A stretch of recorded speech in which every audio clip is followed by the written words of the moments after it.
Welcome to The Explainer, everyone. I am absolutely pumped to have you here today, because we are about to break down something truly mind-blowing. Now, on the surface, the ending of Spider-Man Brand New Day does a fantastic job wrapping up its own character arcs. It feels like a solid, closed book. But if you look just a little bit closer, it's doing something way more ambitious. In these incredibly subtle ways that, honestly, most viewers probably missed completely, this movie is secretly mapping out the entire next decade of the Marvel Cinematic Universe. And today we're going to unpack exactly how it pulls this off. So you might be wondering, how exactly does an ending that feels so grounded and so final actually act as a launch pad for the future? Well, it hides massive, game-changing clues for upcoming phases right in plain sight, literally right in front of us. While we're all distracted by these heavy emotional resolutions, the groundwork is being quietly, carefully laid for massive crossover events. Let's look at the exact details from the source material to reveal these hidden blueprints. Okay, let's dive into this. Here is our roadmap for today. Number 1, the return of Savage Hulk. Number 2, Jean Grey's awakening.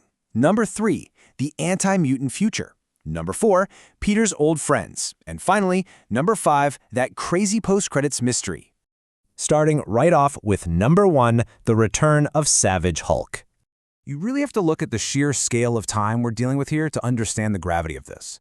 According to the MCU timeline, Thanos beat down the Hulk way back in 2018 during Infinity War.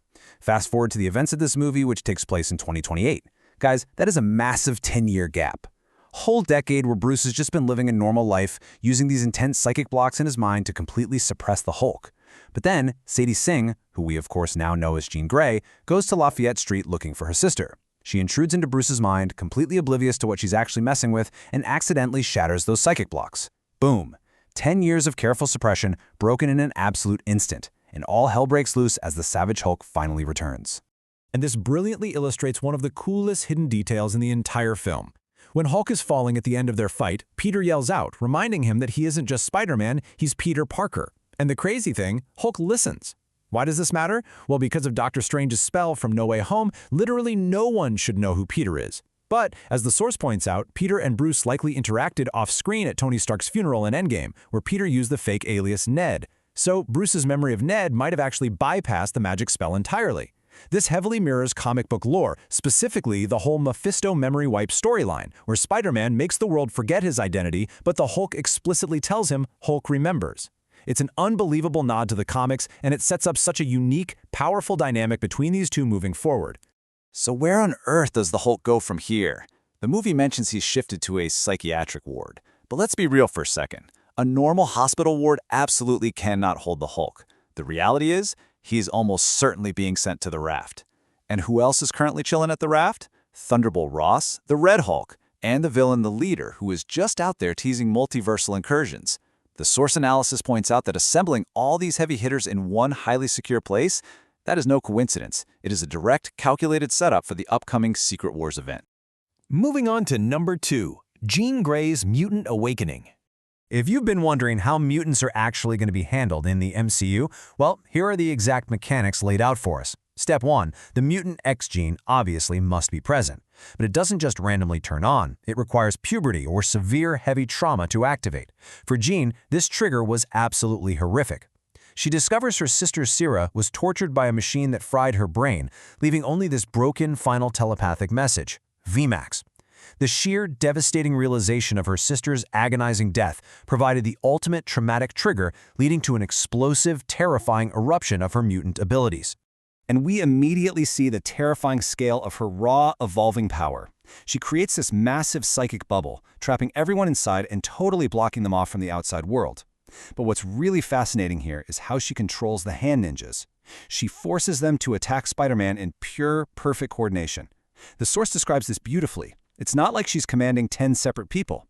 She's controlling them as effortlessly as a single brain moves a shoulder, then an elbow, then fingers to grasp an object.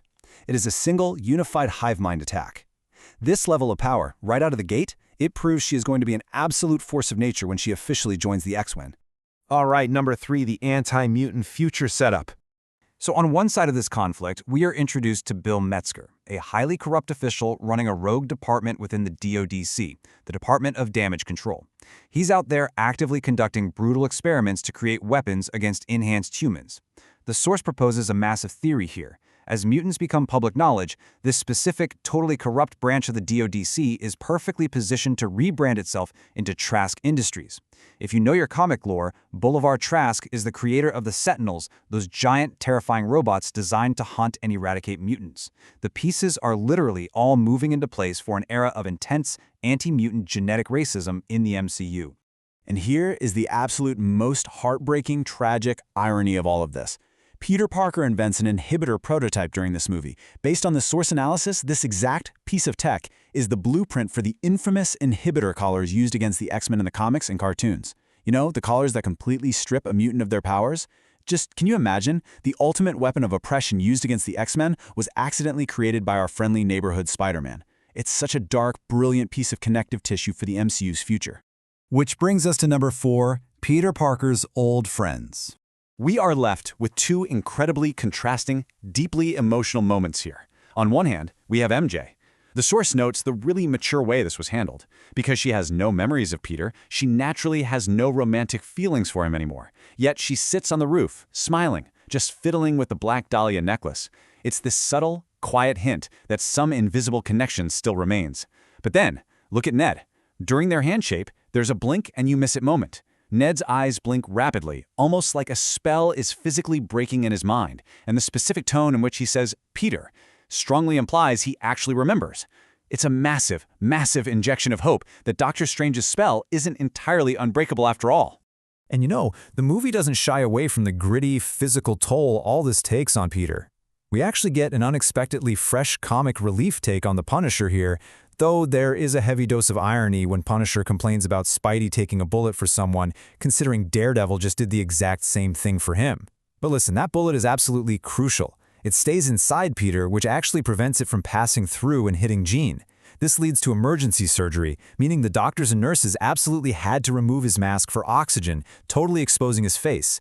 And in a beautiful, poetic parallel, just as Peter's memory of Aunt May helps Jean find her humanity, Jean uses her psychic powers to keep Peter's body breathing during the surgery. They literally had to save each other. All right, finally, number 5, the post-credits multiverse mystery. Let's look really closely at the evidence from the Spidey Tracker app. Initially, the tracker is beeping, locating a Spider-Man right there in Queens, on Earth. Normal, right? But then it glitches. The signal leaves Earth entirely, and the system announces new Spider-Man location found in deep space. But you have to notice that visual glitch. According to the source, that wasn't just a random software bug. That glitch visually represents a multiversal incursion, literal universes colliding with one another. Which leads us to this absolutely massive realization. The tracker isn't looking at Tom Holland's Peter Parker flying off into space. No way. The tracker has locked onto a variant Spider-Man. Because of an incursion, this variant's entire Earth has been completely destroyed. Now he is just floating in the empty void of space, remarkably similar to how Thor was floating in space at the very beginning of Infinity War. It is a chilling, haunting image that raises the stakes immensely. Which leaves us with this final burning question. The screen tells us Spider-Man will return, and the source is adamant this return is happening in the upcoming Avengers Doomsday. But which one?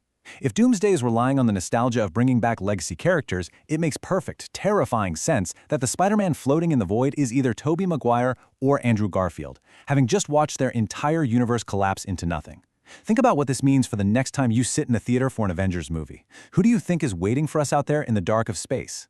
It's a setup that changes literally everything we thought we knew about the next phase of the MCU.